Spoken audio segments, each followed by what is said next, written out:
Okay guys, I'm very sorry for the reflection, but I've got no cameraman, so we're going to do the LSA and the FFA. We'll start with the life rafts, then we'll go to the firefighting equipment, and then we'll go to the rescue boat and the lifeboat. So it's very bright out here, so you'll have me behind the camera, thankfully, and not in front of it. So let's go for a walk. My ship has got a passenger capacity of 40. That means no more than 40 persons on board, technically crew included. So, according to the SOLAS regulations, we must have capacity for at least 40 people on each side of the ship in life rafts. These are our life rafts, as you can see, and we have a capacity on this one of 25 persons and a capacity on this one of 16 persons. Total capacity on each side, 41. We have the embarkation ladder. Now, not what would happen in an emergency. This cover would be taken off. There's a very heavy duty wooden step ladder inside. That would be thrown over the side after being secured to the rail here, down onto the sea, down there, long way down. The life rafts would then have the painter removed. This is the painter line here. This would be removed and affixed to a strong point on the deck.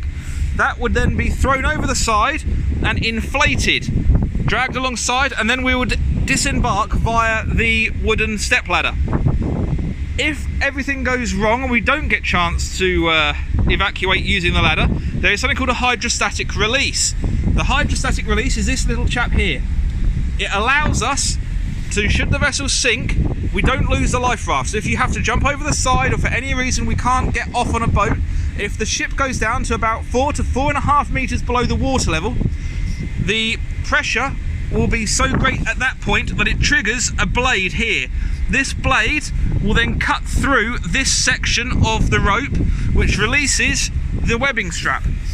The painter here, as you can see, is attached to something called the weak link. That's this little red butt here. As the strap comes off, the raft itself is in a buoyant chamber, so this floats vertically upwards. There's got to be nothing there to stop it. When it gets to the end of the painter line, that painter becomes tight and yanks. That inflates the raft. Now, if the ship continues to go down further, the tension on this weak link, the little red bit that I showed you before, will part and it will let the life raft float up to the surface so you can still get in it. So that is what we call a traditional throw-over life raft. We have two on this side, and there are two life rafts on the other side. But on the other side, we also have an extra little treat, or a little toy to make boarding the raft safer. Whilst we can still do the raft in the exact same manner, you can still throw it over the side, and we still have the blue canvas up the end here of the embarkation ladder, which will go through that gate there, and again, over the side. But we also have a davit. Let me just try and get out the wind a bit for you. This davit arm uses an offload release system. It's actually an onload and offload, you can do both. And we can take the life raft, bring it up to here. We can actually use this davit swung round using the cleats on the deck. You've got one cleat here, and you have another cleat here. They've got things called bowsing lines, which if you've done a lifeboat course, you'll know. Tie one of those into each cleat, use the hoist to lift up the life raft. You're going to take the strap off completely and disconnect the painter. That goes to a strong point on the ship's side.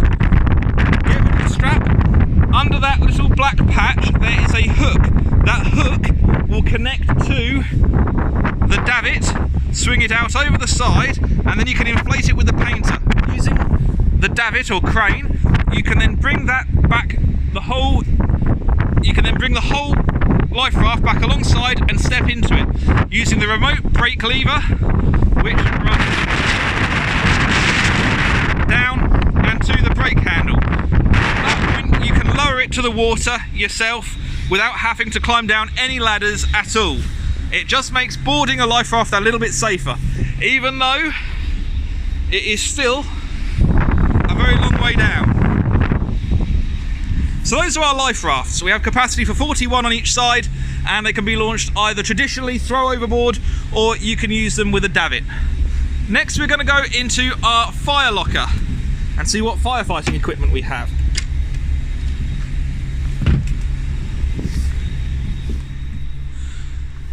Okay, in here we have all our fire supplies.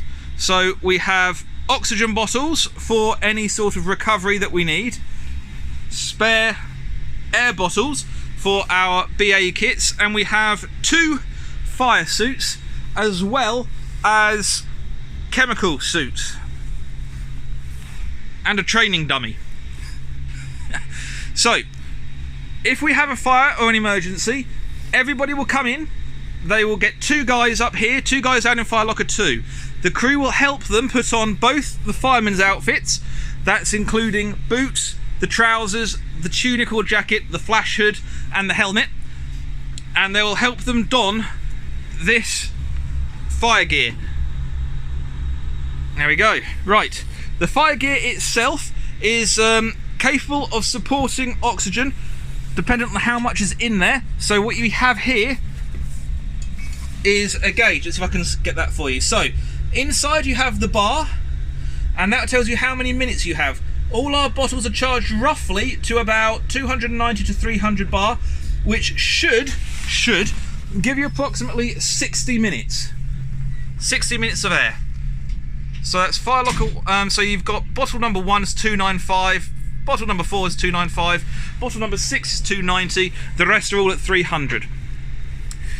So when we go into the fire, it gives whoever's outside a base understanding of how long they can be in there fighting the fire.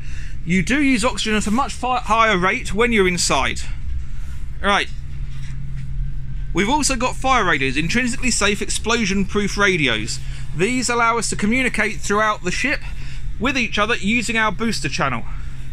We have a very large axe as well as other little items to help keep wedge doors open and allow access to the fire. We have spare breathing apparatus kits and hoods, buddy lines, spare extinguishers. Most of the time we don't have a fire person on board. All we can do is maintenance ourselves. If we use an extinguisher, we have to have a backup.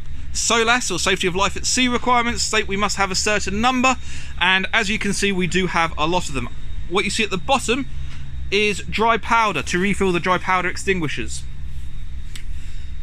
Right, I think that pretty much covers it. We have a spare helmet up there as well. There you go. So we're going to move on now to the rescue boat. So we're going back out into the wind.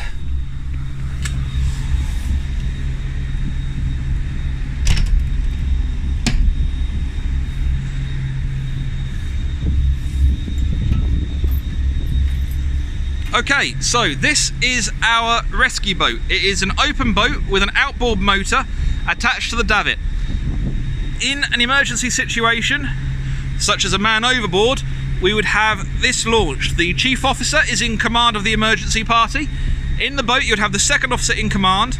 The off-duty engineer officer of the watch will be in charge for any engine failures and help with the manual manoeuvring, and then you've got one of our ABs who will go in as well.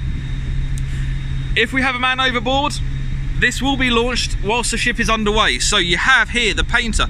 It's going to get windy. So you have the painter, which is connected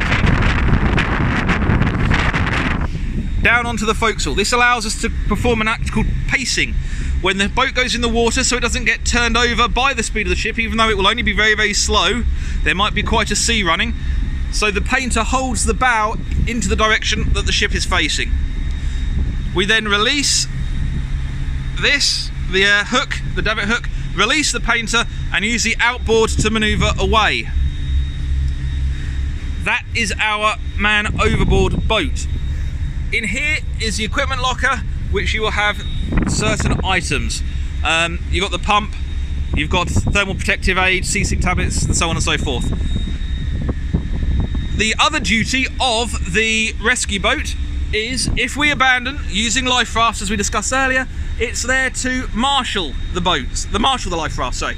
So rather than life rafts drifting off whilst you're paddling away, it can tow them. It also provides us an access to get the life rafts together with this boat, obviously nice, bright and orange, and it lets us see them from above. Search and rescue has a much greater chance of seeing a much larger orange target than individual rafts or boats scattered out. Okay, I'm now going to take a wander down aft and we're going to have a look at the lifeboat, our freefall lifeboat. This is going to take a pause, so when it clicks away, we'll be right back to the lifeboats. Bear with us, everyone. Okay, everyone, welcome back. We're now down aft, as you can see by the prop wash, and we're now going to go and have a look at this little toy. This is our freefall lifeboat. It's never good to abandon ship, and every adage says that the best lifeboat is the actual ship itself. So, we don't evacuate unless we have to. What we have here is a freefall lifeboat. Everybody, if we need to abandon, goes up the huge gantry here, climbs into the boat itself, straps in, the coxswain releases the boat, which slides down this rail, over the side, down to there, and into the water and away. It's gotten away with the old-fashioned davits. We don't have those anymore. It's just a very slight, quick release. So we have what's called a free fall lifeboat. Let's go and take a look at it, shall we? If we need to, we can launch it for drills, which we do every 3 months.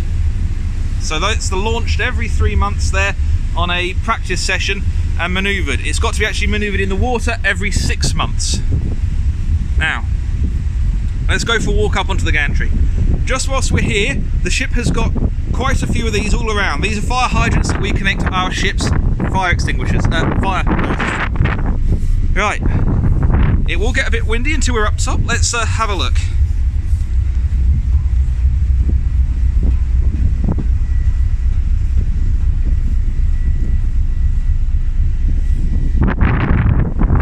So, the lifeboat has got a single propeller with a drive pole.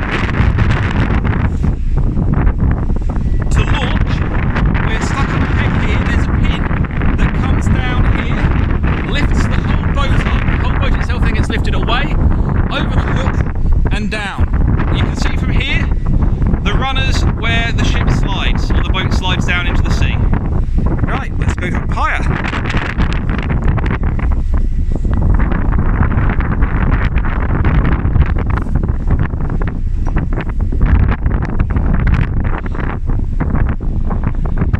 Okay, so here we go. We've got a 40-person lifeboat. As I said, our capacity is 40 persons. We take away the chain, and before we prepare for sea, you've got to take out all the launch safety measures. This is just another measure here with these bits, maybe the pins and the bits, to stop the boat itself sliding away if we're in heavy weather.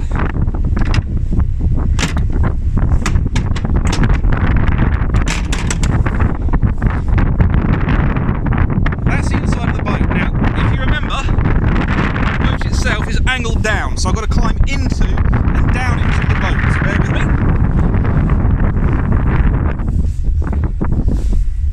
Okay, so we're inside.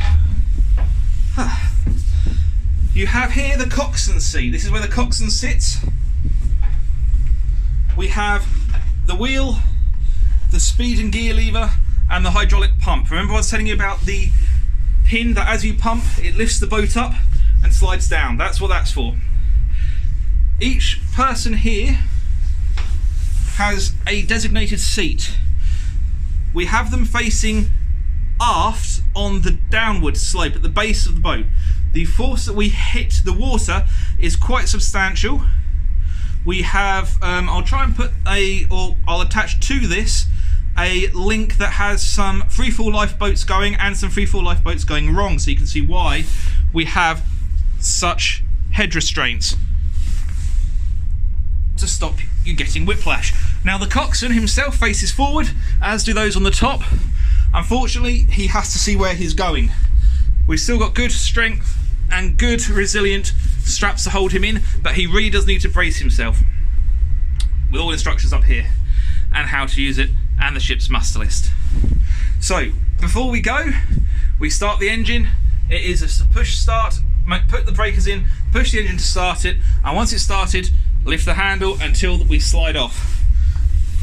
Under the lockers, where I'm standing here, you have all the lifeboat equipment. Lifeboat equipment covers everything from thermal protective aids, anti-seasick tablets, water, food rations, which I will be taking to my own unit for them to try the delicacies of at some point. And we also have fishing gear, first aid tablet kits. We have repair tools and maintenance tools, oars, and so on and so forth. If you speak to your unit leaders, I'm sure they'll quite happily go through what is in a lifeboat for you. The other thing is this is completely enclosed. Completely enclosed. By the way, you've got the handholds there, so when you go to the water you can brace yourself. If you're on a tanker, it is highly possible that the tanker itself would have a fresh air system inside and a water jet system outside. The whole point of the water shower over the boat is so that if you go into water that's aflame with oil, if there's been an accident, you can go into the water, come out, wash the flames off and stop the boat from getting too hot. Okay, finally, that is the view the coxswain has. The boat itself has got to have a sea endurance of making 6 knots for 24 hours. Obviously, if you're in the Pacific, Atlantic, or anything like that, you're not going to find land in 24 hours, but it gives you a place that you can actually head towards a ship if you see one. But this is the only view you've got. You could spend 24 hours trying to view outside here and steering towards the ship. Okay, I hope that's been entertaining for you. I will sign off here. There will be other videos coming, so I hope you enjoy them. And for now, stay safe and enjoy the time with your family. Thank you.